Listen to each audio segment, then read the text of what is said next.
যুক্তরাষ্ট্রে হত্যার শিকার বাংলাদেশি পিএইচডি শিক্ষার্থী জামিল আহমেদ লিমনের মরদেহবাহী বিমান ঢাকার উদ্দেশ্যে রওনা দেয় স্থানীয় সময় শনিবার রাত 8:45টায়। মরদেহ বহনকারী এমিরেটস এয়ারলাইন্সের বিমানটি অরল্যান্ডো বিমানবন্দর ছাড়ে ওই সময়। দুবাই হয়ে আজ সকালে ঢাকায় পৌঁছে মরদেহ। এদিকে আগামী বুধবার বাদ জোহর যুক্তরাষ্ট্রে নাহিদা সুলতানা বৃষ্টির জানাজা শেষে মরদেহ দেশে পাঠানোর প্রক্রিয়া শুরু হবে। ওয়াশিংটনে বাংলাদেশ দূতাবাসের প্রেস মিনিস্টার গোলাম মোর্তজা জানিয়েছেন, পরিবারের পক্ষ থেকে নাহিদা সুলতানা বৃষ্টির মরদেহ দ্রুত বাংলাদেশে পাঠাতে প্রয়োজনীয় ব্যবস্থা নেওয়ার অনুরোধ জানানো হয়েছিল। এরই মধ্যে ওয়াশিংটন ডিসিতে অবস্থিত বাংলাদেশ দূতাবাস এবং মিয়ামিতে বাংলাদেশ কনসুলেট যৌথভাবে মরদেহ দেশে পাঠানোর প্রক্রিয়া শুরু করেছে। লিমন ও বৃষ্টি দুজনেই 27 বছর বয়সী পিএইচডি শিক্ষার্থী ছিলেন। গত 16 এপ্রিল তারা নিখোঁজ হন। লিমনের রুমমেট হিশাম আবুঘার বিয়ে হওয়ার বিরুদ্ধে এই জোড়া হত্যাকাণ্ডের অভিযোগ উঠেছে। দোষী সাব্যস্ত হলে ফ্লোরিডার আইন অনুযায়ী তার মৃত্যুদণ্ড হতে পারে। দর্শক, এই মুহূর্তে হযরত শাহজালাল আন্তর্জাতিক বিমানবন্দরে আছেন আমাদের বিশেষ প্রতিনিধি মুহিবুল্লাহ মুহিব। সরাসরি যাচ্ছি তার কাছে। মুহিব, পিএইচডি শিক্ষার্থী জামিল আহমেদ লিমনের মরদেহ বিমানবন্দরে পৌঁছার পর সেখানকার পরিস্থিতি সম্পর্কে আমাদেরকে জানাবেন। রোকসানা, ঠিক এই মুহূর্তে আমার পেছনে যে গাড়িবহর দেখছেন, সেই লিমনের লাশবাহী অ্যাম্বুলেন্স সহ তার স্বজনরা লিমনের নিথর দেহ নিয়ে গ্রামের উদ্দেশ্যে ফিরছেন এবং এখানে একটি হৃদয় বিদারক দৃশ্যের অবতারণা ঘটেছে।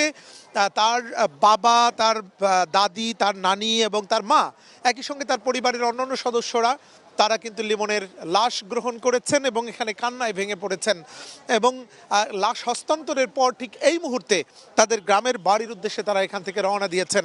আপনাকে ইতিমধ্যেই আপনি জেনেছেন যে যুক্তরাষ্ট্রের ফ্লোরিডায় হত্যাকাণ্ডের শিকার হয়েছেন বাংলাদেশি পিএইচডি শিক্ষার্থী জামিল আহমেদ লিমন।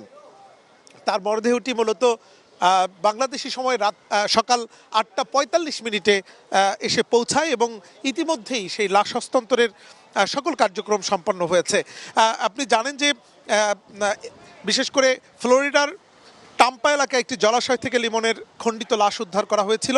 তিনি ছিলেন ইউনিভার্সিটি অফ সাউথ ফ্লোরিডায় পিএইচডির একজন শিক্ষার্থী এবং ওয়াশিংটনে বাংলাদেশ দূতাবাস ও মিয়াতে বাংলাদেশ কনসুলেট লিমনের পরিবারের সম্মতিতে মরদেহ দেশে আনার প্রক্রিয়া সম্পন্ন করে এবং সেই প্রক্রিয়ার অংশ হিসাবে আজকে সকালে তার লাশ এসে মূলত এই হযরত শাহজালাল আন্তর্জাতিক বিমানবন্দরে এসে পৌঁছায় এবং এই যে ফ্লোরিডায় বাংলাদেশি শিক্ষার্থীর হত্যাকাণ্ডের শিকার, এই ঘটনায় কিন্তু ইতিমধ্যেই একজন মানুষকে গ্রেফতার করা হয়েছে এবং ধারণা করা হচ্ছে তিনি লিমনের খুনি এবং সেই খুনের বিচার চেয়েছে তার লিমনের পরিবার। তারা বলছেন এই বিচার যাতে সুষ্ঠুভাবে হয় সেজন্য বাংলাদেশ সরকার আমেরিকার সঙ্গে বা যুক্তরাষ্ট্রের সঙ্গে যাতে যোগাযোগ সম্পন্ন করে দায়ী যারা রয়েছেন তাদেরকে বিচারের আওতায় এনে এবং দৃষ্টান্তমূলক এই বিচার তারা যাতে সম্পন্ন করে সেই বিষয়ে কিন্তু তারা বারবার বলছেন এবং এই লিমনের বাবা বারবার কান্নায় ভেঙে পড়ছিলেন। গণমাধ্যমের উদ্দেশ্যে তিনি বলেছেন যে